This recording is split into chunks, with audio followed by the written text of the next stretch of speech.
So this can be a Hotmail, this can be a Yahoo, but it can be your EIU. The major program you're completing. This is your approved program. If you're elementary, it's elementary. If it's social science with history designation, social science with history designation. It's whatever program you are completing.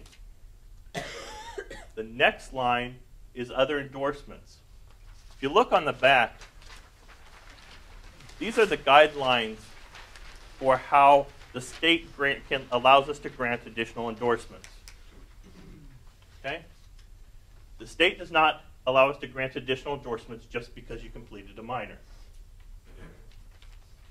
Minors help prepare you to take the test, but a minor in and of itself will not grant you an endorsement. The only exception to that rule is in driver education, because there is no test in driver education.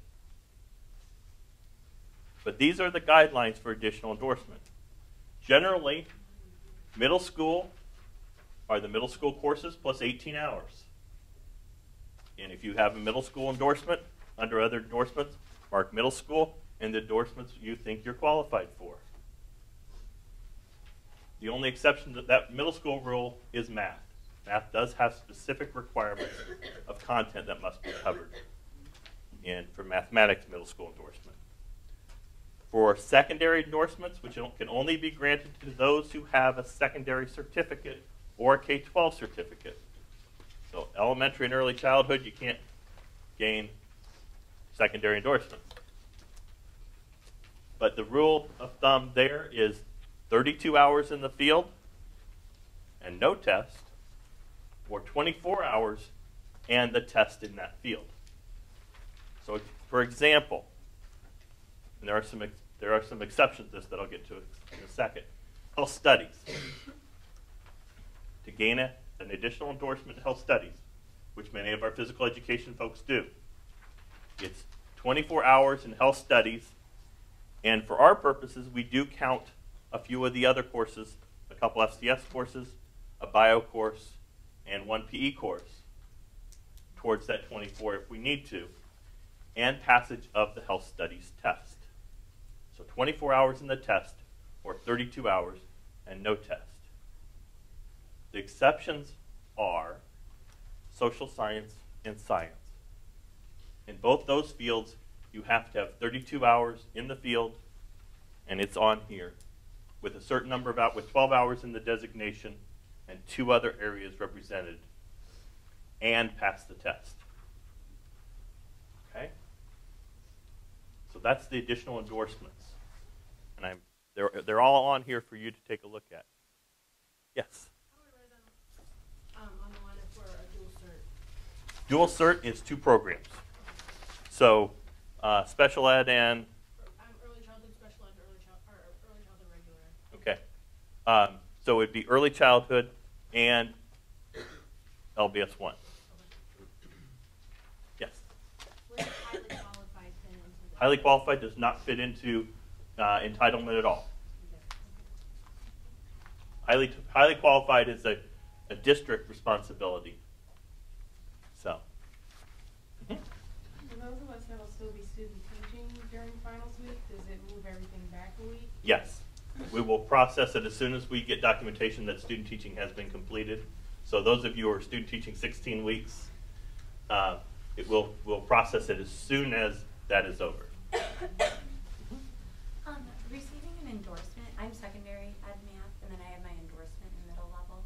What does that qualify me to teach in middle school? So your secondary, Math, and I'm endorsed for middle level. it'll be whatever you have 18 hours in. So for sure, if you've had the middle level coursework, it's middle level math. Okay. What about any other subject area? Is there like a rule of thumb where you can teach a certain amount of courses or something that you're highly qualified? That's really a district-ish question. Okay. The only thing, technically you're supposed to be certified to teach. You're supposed to have an endorsement in any field you teach. There are district rules of thumb that allow you to do other things. But to get endorsed, which is the only thing the university can operate from, requires 18 hours in that content field. here first. For middle level endorsement, after we graduate, is it just the MLE 5110 and 5150 that you would have to take? Those, yes, those are the graduate level courses. So if you graduate and we entitle you, you can come back and take 5110 and 5150 along with the 18 hours, then go to the regional office and apply for an endorsement. And the 18 hours, can that be from before? Absolutely. What you'll do is when you apply for an additional endorsement through the regional office, you'll provide them a transcript. They will review all of your coursework and determine whether you qualify for that. Okay. One other question, one other response on the highly qualified. I don't want to push that too far aside because it is a crucial thing. Highly qualified is very, very important to you and to your districts you're going to be working with. But it is an issue that the regional office and the districts work on. And the area that's most difficult on is the special ed highly qualified. Everyone else, to be highly qualified, if you have a major or you've passed a rigorous test in that field, you are, by definition, highly qualified. Special ed has a different definition that I try to avoid because it's ever changing. So that would be a question I would encourage you to ask the regional office. I pushed off on them. Okay. The question came up is, can I gain endorsements after I've graduated? And the truth is absolutely. In fact, it's hoped that as you continue your career, you'll continue gaining professional development. You may wish to add an additional endorsement or a middle school endorsement, depending upon your certificate. And you can always do that. To do that, you contact your regional office, your local regional office of education. And what they do is you fill out a paperwork for a transcript evaluation for additional endorsements. They send it to the state board, it's reviewed, and then they grant it if you qualify. There are fees associated with that, so we try to grant you as many of the endorsements you're qualified at the time we entitle you or recommend you for a certificate. But you have to have passed all the tests to be qualified for that endorsement, and that has to be by the time we recommend you for the endorsement. So if you're finishing in spring, but you're not taking the test in your additional endorsement area until June, you'll have to go through the regional office for that endorsement. So you can't just take the 18 hours, like if I'm teaching middle level and I want to teach social sciences, I can't just take the 18 hours and then be eligible to teach. You also have to take a test for that specific. No. When I'm talking tests is you need to make sure that you've had the correct APT and those. There are no tests that, I'm sorry about that, I did give the wrong impression there. There are no tests required for the middle grades endorsements. But there may be tests involved relative to highly qualified at points in time. That's a question that you'll need to go through the regional office and the district is because currently the elementary/middle grades test makes you highly qualified at the middle grades. But we're not sure how long the federal government will take that one. Okay, and the other question I have is, I have a K through 9 degree. Okay. And most people in here probably do.